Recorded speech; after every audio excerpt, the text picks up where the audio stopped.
مدرسہ بیت العلوم کونڈوا پونے اس official channel کو سبسکرائب ضرور کریں۔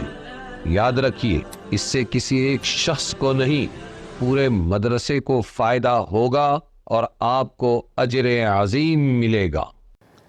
اب ہمارے رسول صلی اللہ علیہ وسلم جن کی بعثت کا مقام کے اعتبار سے پوری دنیا کے لیے، زمانے کے اعتبار سے قیامت تک کے لیے ہمارے نبی تھے، عام ہے۔ دنیا کی کوئی قوم، کسی ملک کی رہنے والی، کسی زبان کی بولنے والی آپ کے دائرہ رسالت و نبوت سے باہر نہیں۔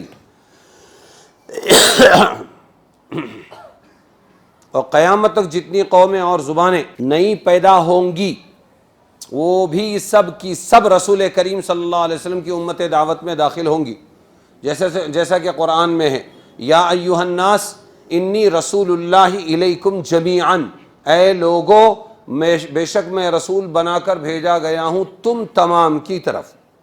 سمجھے گے نہیں؟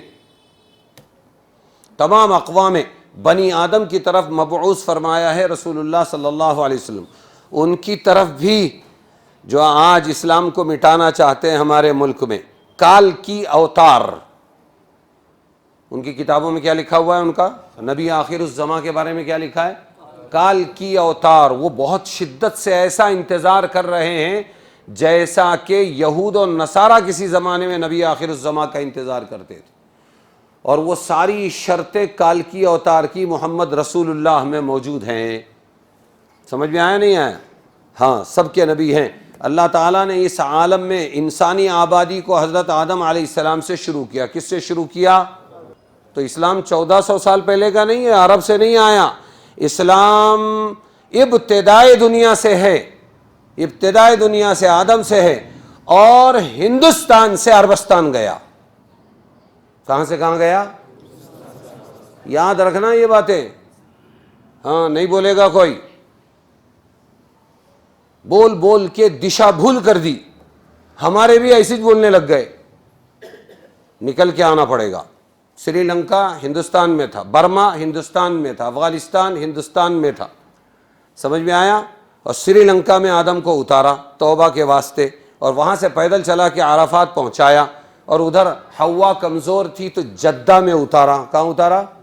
جدہ میں۔ وہ صرف 70 کلومیٹر چلی اور عرفات پہنچ گئی، اور یہ دونوں جو وہاں پر عرفات کے میدان میں جبل نور پر ملے ہیں اور روئے ہیں اور توبہ کی، تو اللہ نے توبہ قبول کی۔ تو کہاں سے گیا اسلام؟ ہندوستان سے گیا۔ کہاں گیا؟ ہاں، ہم تو رہیں گے نہیں، تمہارے پاس امانت ہے، یہ متن ہے، اس کی تشریحات اور اس کی تفصیلات تم کو پہنچانا ہے امت تک۔ اور پریورتن انہوں نے کیا جنہوں نے توحید چھوڑی، ہم تو اپنے اصلی دین پر ہیں۔ آدم موحد اور ہم بھی موحد۔ سمجھ میں آیا؟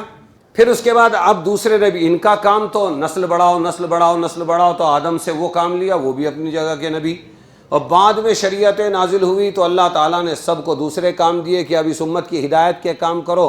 اخیر میں حضور صلی اللہ علیہ وسلم کو بھیجا اور یوں فرمایا، وہ جو شروع آدم سے ہم نے کیا تھا وہاں سے جو چلے تو الیوم اکملت لکم دینکم واتممت علیکم نعمتی ورضیت لکم الاسلام دینا، اے محمد ہم نے اب تم پر دین کو مکمل کر دیا۔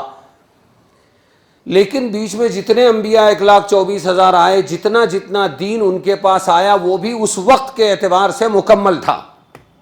سمجھ میں آیا؟ پچھلے انبیاء کی شریعتیں بھی اپنے وقت اور خطے کے اعتبار سے کامل مکمل تھی، ان کو بھی ناقص نہیں کہا جا سکتا۔